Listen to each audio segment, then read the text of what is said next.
Kasus kekerasan Mario dan gaya hidup mewahnya membuka tabir banyak pegawai pajak tidak melaporkan harta kekayaan. Dan untuk membahas lebih lengkapnya, kami telah terhubung dengan Director Center of Economic and Law Studies atau Selios, Bima Yudhistira. Selamat sore, Mas Bima. Selamat sore. Baik, Mas Bima, ini ada data yang menunjukkan bahwa 50% atau setengah dari pegawai DJP belum melaporkan LHKPN-nya. Menurut Anda seperti apa? Ada ironi seperti ini? Iya, sebenarnya kan LHKPN itu kan bisa jadi kewajiban karena melekat ada sanksi-sanksi apabila ada pegawai di instansi pemerintah, apalagi ini kan Kementerian Keuangan spesifiknya adalah Dirjen Pajak. Itu ada sanksi mulai dari sanksi pemotongan tunjangan sampai kemudian ada pemecatan gitu ya, pemberhentian secara sepihak dari sisi pemerintah. Jadi sebenarnya kalau bicara LHKPN sanksi sudah cukup keras. Nah, dengan adanya kasus sekarang oknum yang ada di Dirjen Pajak ini sebenarnya bisa membuka tabir, membuka evaluasi, membuka investigasi yang jauh lebih luas lagi, bukan hanya kepada Kementerian Keuangan, tapi juga pegawai di instansi kementerian lembaga lainnya. Bagaimana kepatuhan terhadap LHKPN, apakah juga kemudian pembayaran pajaknya, sumber dananya adalah sumber dana yang kemudian bisa dipertanggungjawabkan. Dan ini tidak cukup kerja-kerja dari inspektorat di kementerian tertentu, tapi juga bekerja sama dengan PPATK, KPK dan BPK untuk mengungkap apakah sumber keuangan, terutama yang belum dilaporkan di dalam LHKPN, ini adalah sumber keuangan yang berasal itu dari aliran dana yang sah, entah warisan atau kemudian dari gaji, tunjangan, atau dia terlibat dalam praktek-praktek misalnya dugaan korupsi, pencucian uang. Nah ini bisa meluas kemana-mana, jadi ini merupakan puncak gunung es. Karena kita juga melihat ya, bahwa saat ini sedang musim melaporkan SPT pajak gitu, masyarakat diminta melaporkan hartanya, pendapatannya, laporan pajaknya. Tapi begitu pegawai pajaknya bermasalah, tentu ini akan menjadi trust issue atau isu kepercayaan. Baik, berarti apakah hal ini merupakan cerminan bahwa pelaporan LHKPN di negara kita lemah karena institusi terkaitnya saja hanya setengahnya yang melaporkan? Iya, jadi ini bisa menjadi presiden buruk. Jadi ada dua hal. Yang pertama, tidak melaporkan LHKPN dan itu fatal. Yang kedua, kalaupun melaporkan tapi dia understatement atau di bawah dari angka real yang harusnya dilaporkan. Nah, dari situ saja itu sudah jadi permasalahan. Jadi kalau kita bisa pilih ada inspektorat yang mengejar soal LHKPN yang belum dilaporkan. Langsung saja ada ancaman-ancaman untuk misalnya pemotongan gaji, tunjangan, sehingga ada efek jeraknya. Tapi ada karena sanksi tertulisnya tidak sih Mas Bima sebenarnya? Oh ada kan ada step, ada tahapannya, mulai dari sanksi sampai pemotongan tadi ya, tunjangan, dan terakhir itu adalah pemberhentian. Jadi LHKPN ini tidak bisa dianggap enteng, ini masalah yang cukup serius. Berarti penerapannya tidak maksimal? Iya, selama ini kepatuhannya, aturan sudah ada belum soal sanksi LHKPN? Ada. Nah, sistemnya ada nggak? Gitu, untuk penegakan itu ada. Nah, tapi kalau misalkan bicara soal kepatuhannya, nah ini yang menjadi catatan bahwa publik juga harus mendorong pemerintah transparan, akuntabel terhadap hartanya dari para pegawai sebelum ya meminta masyarakat dan pengusaha untuk melaporkan harta di dalam SPT. Harusnya logikanya seperti itu. Ada teladan lah dari pemerintah. Kalau Anda melihat sendiri dari kasus ini yang melibatkan pegawai atau pejabat dari DJB begitu ya, dan akhirnya membuat pejabat ini dicopot. Nah, ada catatan dari Anda? Ya, tentu ini kan praktek arogansi di tengah masyarakat sekarang ini, sebagian ya anak muda terutama kan, kalau kita bicara anak muda. Ini si tersangka dapat warisan dari orang tuanya atau harta yang dipakai adalah harta dari orang tuanya. Sementara banyak anak muda, Indonesia salah satu negara dengan tingkat pengangguran muda tertinggi se-ASEAN.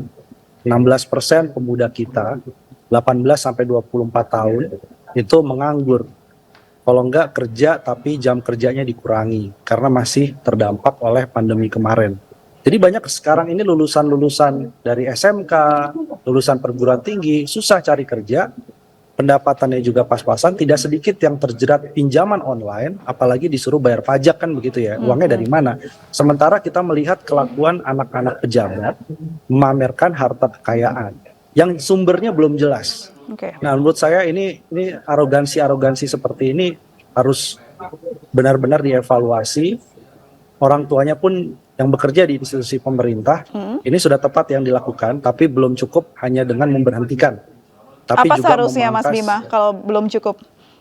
ya harus diberhentikan bukan hanya jabatannya, tapi juga gaji dan tunjangan yang melekat. Oke. Jadi ada skorsing, ada efek jerak, dan usut ini ke dalam penegakan apabila ya uang yang didapatkan dari harta yang 50-an lebih miliar tadi didapatkan dengan jalan-jalan yang melanggar hukum.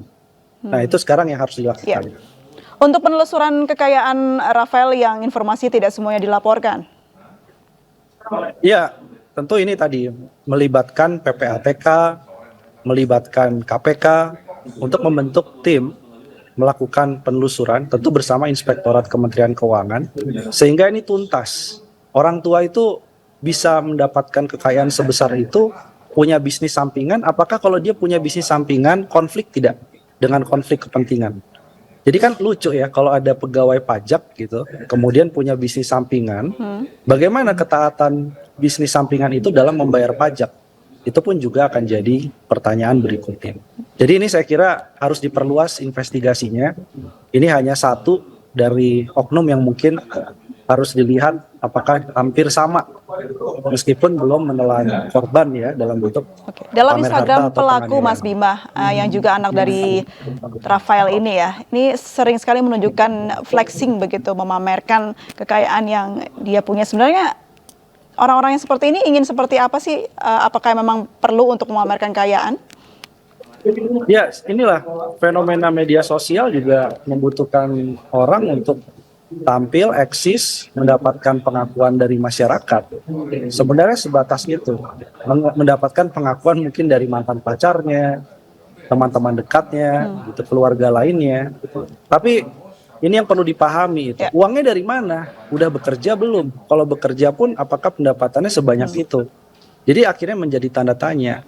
Nah, orang kaya yang sebenarnya benar-benar kaya, kemudian dari harta yang memang sudah taat pajak, nggak mungkin dia akan pamer atau flexing sebegitu bebasnya di media sosial. Justru yang hartanya mencurigakan, sumber-sumber keuangannya tidak jelas, itu istrinya, anaknya misalnya, itu yang cenderung memamerkan harta di media sosial.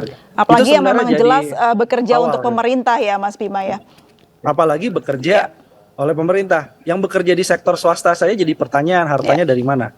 Apalagi yang mendapatkan gaji dan tunjangan dari negara. Kalau tadi dikatakan Mas Bima harus ada penelusuran penyelesaian masalah yang sudah terjadi, tidak hanya dicopot jabatannya tapi harus dipecat. Lalu apakah ada solusi lain untuk mencegah hal-hal ini terjadi ke depannya, Mas? Ya, saya pikir Kementerian Keuangan ini kan terus melakukan reformasi birokrasi internalnya. Dan ada program yang cukup bagus sebenarnya, yaitu whistleblower. Sehingga ini kita harapkan dari whistleblower ini, kalau ada staf ataupun atasan, terutama yang bekerja di lingkungan Kementerian Keuangan, itu terindikasi melakukan suap ataupun tindak pidana korupsi, atau mendapatkan harta yang tidak wajar, gunakanlah sistem whistleblower tadi itu untuk mengungkap. Sehingga ada pengawasan dari rekan kerja. Itu yang sebenarnya harus diaktifkan terus di dalam internal khususnya Kementerian Keuangan. Baik, untuk seperti apa agar masyarakat ini tidak akhirnya memandang remeh dan akhirnya juga terpengaruh tidak melaporkan LHKPN-nya akibat contoh yang tidak baik ini, Mas Bima?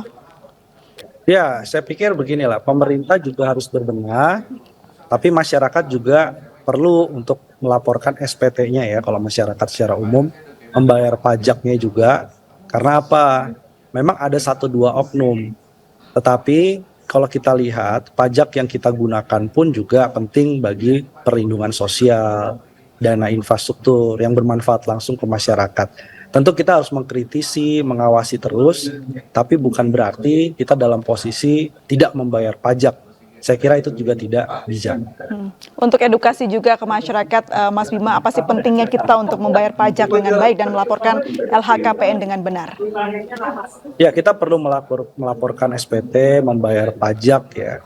Itu sebenarnya salah satu tujuannya juga berpartisipasi dalam pembangunan Indonesia.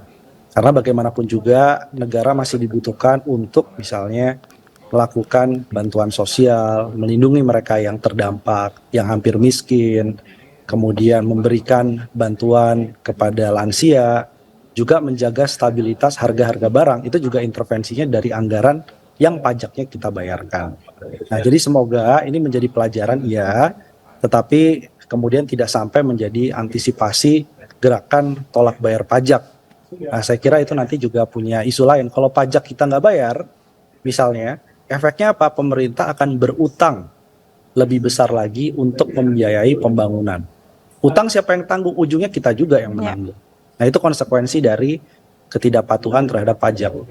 Baik, jadi ternyata banyak manfaatnya pajak untuk kita sendiri juga. Terima kasih banyak Mas Bima Yudhistira atas insight-nya. Selamat sore, salam sehat selalu.